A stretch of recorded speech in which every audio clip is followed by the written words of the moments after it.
Kochie's Business Builders is proudly supported by our partners who are putting small business first. Hello and welcome to 179 Harris Street, Pyrmont. Would you believe this is where I started my very first business? It's an old converted church. I thought I may need divine intervention. 32 years old, 4 kids and a mortgage, but I had a dream to build something big. And just like you, I know it isn't easy running a small family business. But in all those years, I haven't seen the economy or business conditions as tough or as daunting as what we're facing right now. This year, Kochie's Business Builders is bringing you a very special series that celebrates small businesses battling through adversity. They're evolving and innovating for the future. Never has there been a more crucial time for you, yep, you, to get out and support your local small business. So join us here and online to help put small business first.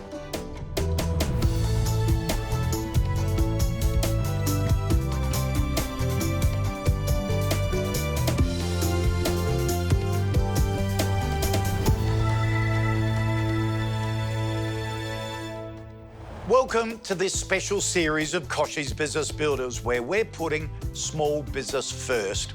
Each Sunday for the next 8 weeks, we'll be showcasing the success stories and bringing in the experts so that each and every small business gets access to what it needs to get back on its feet, and for you to go out and support them. Plus, we've set up a digital platform built to help small businesses find new customers, save money on some great offers, and get some amazing help from business experts. Let's meet our first business that's done just that. Hi, I'm Michael. I'm Paula. And we are the co-founders of Fluffy Crunch. So Fluffy Crunch is Australia's most awarded fairy floss, and what we've done is we've created a bit of a gourmet twist to a traditional carnival classic. Fluffy Crunch started as a bit of an experiment at the local markets.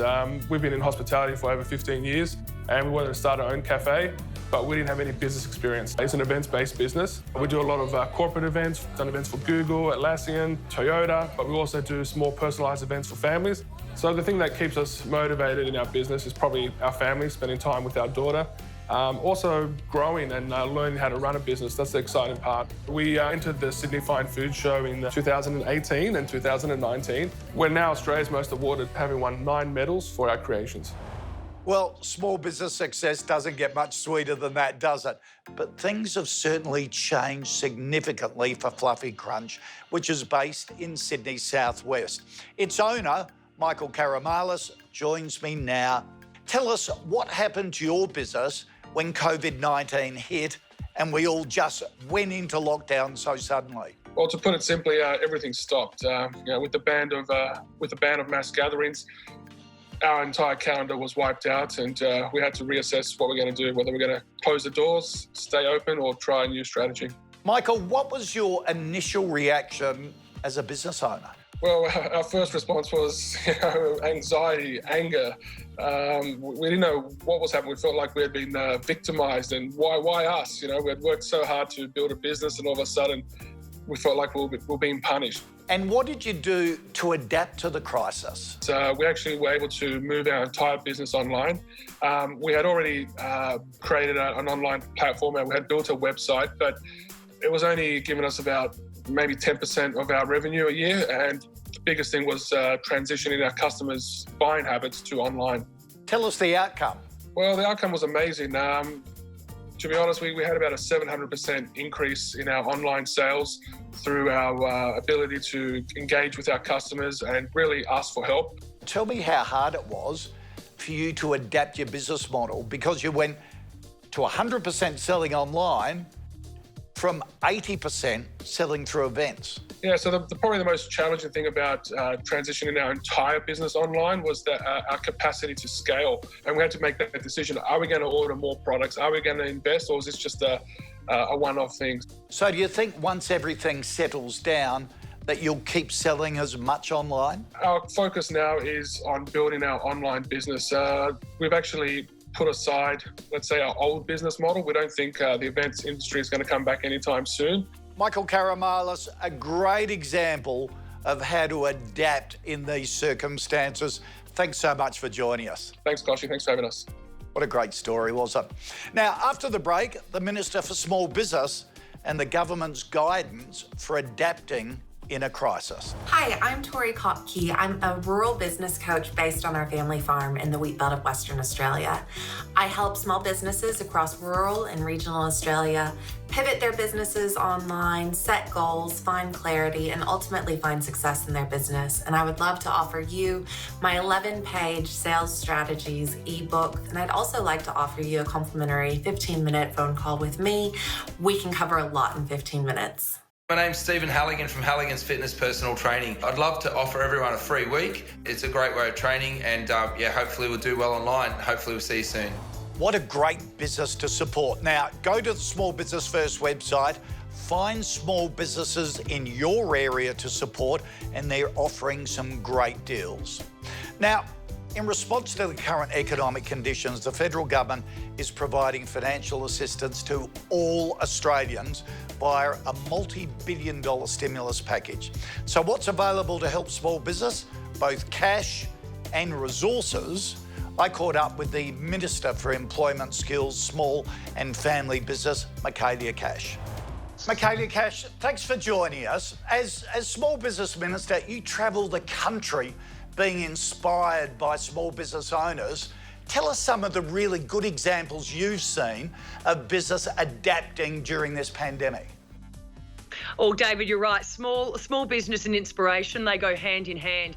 And I've been truly humbled by some of the stories of success during COVID-19.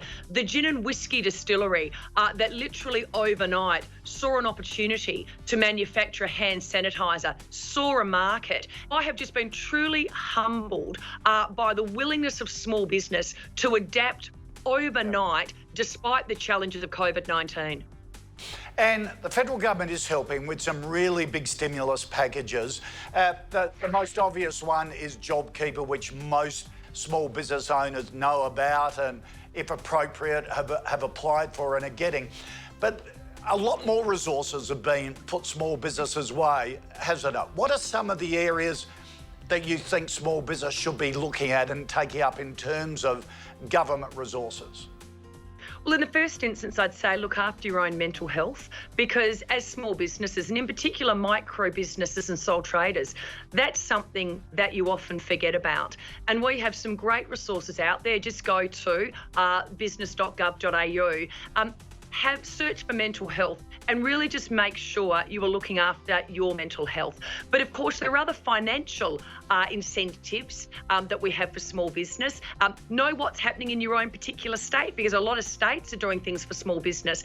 We have obviously the cash flow boost for small businesses that employ people. The good news there is that as long as you register, that's money that goes directly back into your bank account. In terms of working with the banks are really prioritising those businesses that need to access finance so that they can pay their employees' wages for the purposes of the JobKeeper scheme. But we also have, as you know, the SME coronavirus small business guarantee. That's whereby the government provides that guarantee of up to 50% for new loans so that small businesses don't have to put up their house.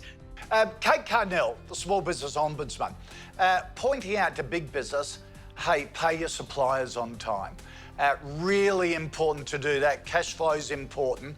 Don't use your small suppliers as your bank. Is that something you're reinforcing to government departments, both federal and state as well? Hey, let's pay our bills on time. That'll help small business. Absolutely. Cash flow is king for small business, and quite frankly, it is unacceptable. And the Prime Minister and I have made this point time and time again.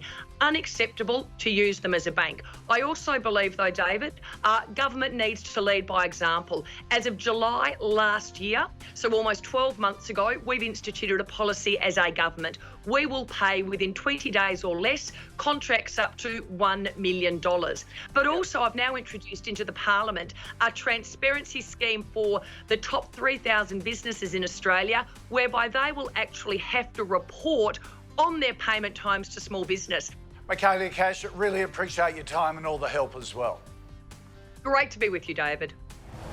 Up next, from paddock to plate to paddock to crate, how one regional business is adapting to the current economic crisis. Hello, my name is Katrina McCarter and I'm the founder of Marketing to Mums. Today, I would like to offer you free delivery on my latest book called The Mother of All Opportunities. Hey, I'm Jamin Fraser, founder of the Insecurity Project. I help leaders, entrepreneurs and business owners solve the insecurity problem in their life. Now, the Unhindered short course is just about to drop. Special offer at the moment. The pre-release version available at 50% off and it's yours. Another terrific business there from the Small Business First directory, where you can go and find small businesses in your area to support, and they're offering some great deals for you. You're watching a special series of Kochie's Business Builders where we're putting small business first. Now imagine if your one passion in life was to slowly tend to your homegrown garden and then turn the fruits of that labour into a day-long degustation for foodies to consume each and every weekend. It sounds pretty good, doesn't it? Well, that's exactly what Victorian brothers Chase and Blaine Bertoncello used to do at their Beaconsfield restaurant, Oh My.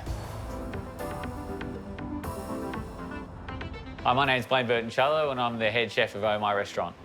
We actually grow all of our own produce on a farm that's about 10 minutes away that we built about 7 years ago. And we have been working directly from that to produce the menus that we serve to our guests. We always had a bit of a flair for farming and gardening, and then we integrated that into the business. That's basically the whole model around what we do, along with a zero waste approach and being as sustainable as we can across our farming and food production. It's actually quite a long dining experience with us, sort of 3 to 4 hours, lots of dishes, lots of little things to try, and we try and stick to the season, so you end up with a really good experience from our farm. We generally get around about 100 to 120 people through our dining room. The thing about it I really love the most is the art behind it. What drew me to this business and what we do is actually being able to produce our own expression of ourselves every night that's ever changing, and it's working directly with the seasons. Co-owner Blaine Bertoncello joins me now to discuss it all. Blaine, great to have your company. Run us through the story of what happened when COVID-19 hit and we all went into lockdown. We had about a week or two's notice that we knew things were going to start slowing down a bit. So we closed the doors and then we started preparing for our new business. What did you and your brother do to adapt? So we built farm boxes, and in those farm boxes, we just placed some of our vegetables in them. We also did some seafood boxes, and yeah, we ended up making an online store and then selling our boxes that way. Okay, but how quickly were you able to shift the business model? So we were able to shift it very fast. We actually transferred over from closing the week before to then selling farm boxes the week after. And tell me the result. Has it proven to be a success? Yeah, it's proven to be a success. We're selling about 120 boxes a week with seafood boxes included, which is amazing, and it covers the costs of everything we're doing. So people have been loving them and giving us some great feedback. So yeah, it's been a real success. Okay, so this is a brand new revenue stream. When things get back to normal and you reopen your doors, will you keep it going? Yeah, definitely. I think it's definitely going to be a massive part of what we do still. It's been such a success, and it's actually we can handle it as a business as well. And people have been asking us if we're going to keep doing it. We're probably going to do it as a subscribership, and also as gifts for people, which a lot of people have asked for that. Blaine Bertoncello, thanks so much for sharing your story. It really is inspirational. No worries, mate. Thanks, Kochie. Now, after the break, your questions answered. Our expert guests reveal the secrets to successfully adapting your business in a crisis. Hello, my name's Kate Toon, and I'm the head chef at the Recipe for SEO Success, an online learning hub for all things search engine optimization. And I have a special offer for you. If you Google SEO Nibbles, you'll gain access to my free 3-day DIY SEO course, and you can learn how to start moving your Google rankings today. Welcome back to Kochie's Business Builders, where we're putting small business first. Today we're talking about how to adapt in a time of crisis. And here in the studio to answer all of your questions is Amanda Rose, the founder of Small Business Women Australia and the CEO of Businesswoman Media. And Ben Carroll, the co-founder of Applejack Hospitality. Welcome to you both. Hello. Amanda, Thanks for having us. How critical is it to adapt in this environment? Look, it's critical to be able to adapt in any environment. So I think crisis is just one of the many environments that you need to. So I think fear is a big factor in this. So if you have a team that see a challenge as a challenge and exciting, and that's how you built your team, you have a better chance than if you as the leader or the small business owner freaks out.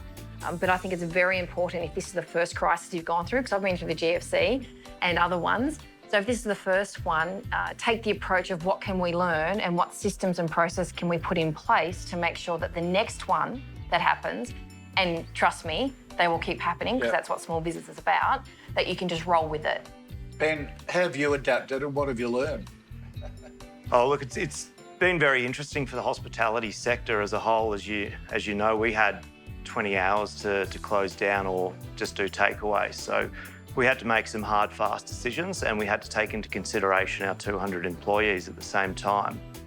For us, to make sure that there was jobs there on the other side and the business was there on the other side was the priority to us. So what that meant is we had to close down the venues for the in-house experience inside the restaurants and focus on how to build the company and how to come up with a structure that could see us thrive on the other side. All right, let's get into the questions here.